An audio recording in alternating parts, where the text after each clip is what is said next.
La seconde vague mondiale, est-ce qu'elle va engendrer un nouveau crack pétrolier sans précédent? Donc, tout d'abord, il faut savoir que 2020, ça a été la pire année de tous les temps pour l'or noir. Le pétrole menacé par le virus.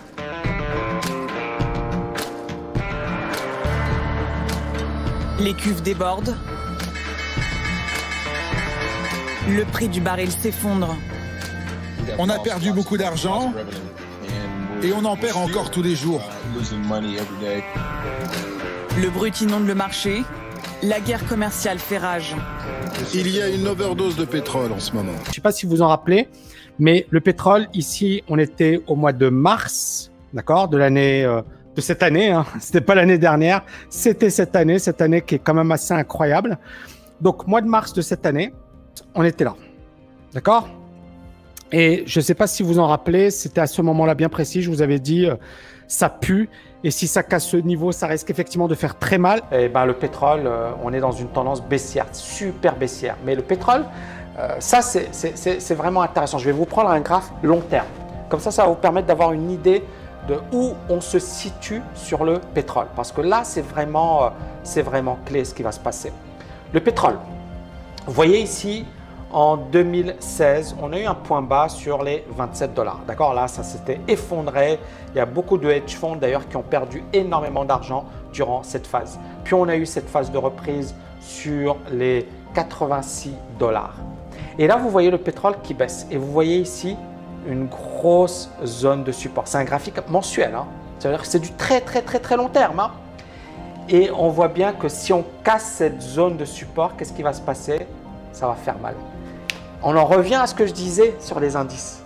D'accord? On est vraiment sur des niveaux charnières.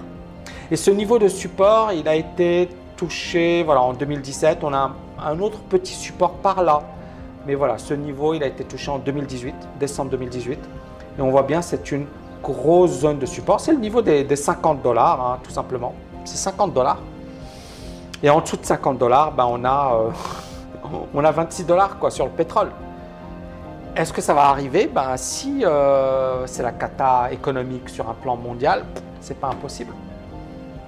J'ai pas envie de vous faire peur, hein, mais c'est pas impossible. Et c'est ce qu'on a eu. On a eu une chute du pétrole. Et puis, bien évidemment, on a eu un rebond, logique. Mais surtout, ici, on commence à avoir un retournement. Alors, le rebond n'est jamais revenu sur les précédents points hauts. C'est caractéristique d'un marché baissier. Un marché baissier, c'est généralement comme ça. On a un rebond et puis ça se casse la figure. Maintenant, la question qui se pose, c'est est-ce que finalement le pétrole risque de chuter et de chuter vraiment très fort? Alors, bien évidemment, on voit bien qu'il y a une grosse zone de support par là. D'accord? On a une grosse zone de support. On est en train de casser les précédents supports du mois de septembre par là. Mais on est véritablement ici sur les niveaux du mois de juin, juillet. D'accord? Juin, juillet. Et on est sur le point de les casser. Et aujourd'hui, le pétrole a réalisé finalement moins 4%. On n'a jamais eu une année aussi catastrophique pour le pétrole. On a même eu aux États-Unis un pétrole négatif. Le baril américain de pétrole a poursuivi sa descente aux enfers ce lundi, enregistrant une chute record pour atteindre une valeur négative du jamais vu, son plus bas niveau historique. Ce contrat qui concerne les livraisons du mois de mai arrive à expiration mardi. Les détenteurs doivent donc trouver des acheteurs physiques au plus vite. Le baril a terminé à moins 37,63 $. Il en valait encore 60 au début de l'année. Enfin, bien évidemment, c'était un moment court, mais c'était également un phénomène qui s'explique par des échéances. Donc, on devait livrer à tout prix et personne ne voulait du pétrole. Et c'est la raison pour laquelle, effectivement, l'offre était bien plus importante que la demande et on s'est retrouvé avec des prix négatifs. Mais ça a été la pire année de tous les temps pour le pétrole. La pire année depuis 2008 et peut-être même la pire de tous les temps. Et depuis le début de l'année, le US Oil a perdu 77% depuis les plus hauts. Vous voyez ici les plus hauts et le US Oil a perdu 77% et il a même évolué dans le négatif. J'avais d'ailleurs parlé du pétrole en mars, en avril, dans de nombreuses vidéos. Ici, on voit également le pétrole, le prix du pétrole en négatif. Et donc, la question qui se pose, que beaucoup de personnes se posent, c'est est-ce que finalement, la deuxième vague, avec cette deuxième vague, on va revivre la même catastrophe sur le pétrole? Donc, tout d'abord, tous les journaux le disent. Le pétrole, il est plombé par la crainte du deuxième vague de contamination. 10% des entreprises pétrolières et gazières ont fait faillite dans la dernière année. Et parmi celles qui ont le plus souffert, les petites boîtes, notamment aux États-Unis. Scott pilote cette tour de forage. Il produit 500 barils par jour. Mais avec un prix en baisse de 70%, difficile de rester rentable. On a à peu près 15-20% de nos puits qui sont à l'arrêt car ce n'est plus rentable de produire. Ça nous coûte de l'argent de produire. Un tiers des employés ont été licenciés. Pour garder son emploi, Scott a dû faire des sacrifices. Il a baissé son salaire de 20%. Beaucoup de boîtes ont fait faillite à cause de la chute des prix du pétrole. Total, qui est quand même une énorme entreprise française. Il y a beaucoup de particuliers d'ailleurs français qui sont investisseurs chez Total.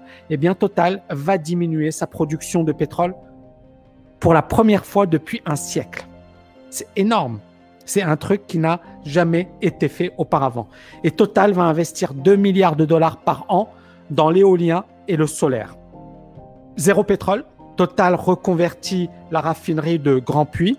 Et donc, pour eux, effectivement, ils vont produire des biocarburants. Donc, c'est une évolution qui est positive, bien évidemment.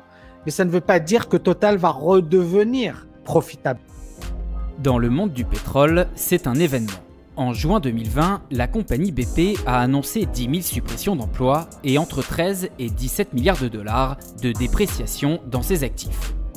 Une conséquence du coronavirus qui a porté un coup d'arrêt à l'économie mondiale et donc à la demande de pétrole, mais aussi de nouvelles perspectives moins favorables que prévues. Shell, également, qui est un géant dans le domaine du pétrole, annonce qu'ils vont supprimer 7 000 à 9 000 postes pour faire face à la chute des cours du brut. Et encore une fois, c'était dans les conditions actuelles. Donc vous imaginez, si le pétrole baisse encore fortement, ce qui n'est pas impossible, ils vont peut-être licencier encore plus de personnes. Donc, on parle de 7 000 à 9 000 suppressions de postes d'ici la fin 2022. Ça représente entre 8 et 11% de l'effectif mondial de Shell. L'onde de choc s'est aussi ressentie chez l'américain Chevron avec 6 000 emplois supprimés ou le français Total avec 3 000 emplois dans sa filiale spécialisée dans le caoutchouc et le plastique. Et enfin, beaucoup parlent de la fin du pétrole. Alors, ce ne sera pas pour bientôt, mais dans un horizon 20 ans, 30 ans, on parle de plus en plus de fin du pétrole. D'ailleurs, même à Dubaï, même aux Émirats, on parle de ça. Ils en parlent depuis pas mal de temps. Ils disent à un certain moment, on arrêtera de produire le pétrole. Et c'est la raison pour laquelle ils sont également à Dubaï, dans les Émirats, en train d'investir énormément dans tout ce qui est énergie renouvelable. Mais ce qui est intéressant ici, c'est ça. Regardez. Ici, le pétrole. Et les projets, donc il y a des majors pétrolières pour 2020 à 2030. Et ici, vous avez effectivement le solaire qui va commencer à représenter 989 gigawatts, l'éolien offshore, l'éolien terrestre, et toutes les majors pétrolières aujourd'hui se tournent de plus en plus vers les énergies renouvelables. Donc, ce que je vais faire ici, c'est rapidement analyser le graphique de Total. OK. Donc, Total, on voit bien qu'il y a une vraie chute, d'accord? Que depuis les sommets réalisés en juin, le titre Total a baissé de quasiment 37%, que depuis le début de l'année, le titre Total a perdu l'équivalent de 50% de sa valeur, sachant qu'encore une fois, c'était la plus grosse capitalisation boursière en France. Et ça explique également la mauvaise santé du CAC 40, puisque dans le CAC 40, il y a beaucoup de financières et il y a bien évidemment l'énergie. Et l'énergie a morflé. Shell, Royal Dutch Shell, vous voyez, idem, hein, la configuration, elle est catastrophique. Et depuis le mois de mars, Royal Dutch Shell a perdu 62%. Donc, on voit un peu une configuration qui est similaire pour les principales valeurs pétrolières. Donc, la réponse, c'est est-ce que finalement, cette deuxième vague, elle va aggraver la situation? si, et encore une fois, je sais que je vais choquer certaines personnes, mais la solution, encore une fois, ça va être un vaccin, ça va être de trouver un remède au coronavirus. Sinon, qu'est-ce qui va se passer? On va avoir effectivement des périodes de confinement, reconfinement, confinement, reconfinement, etc.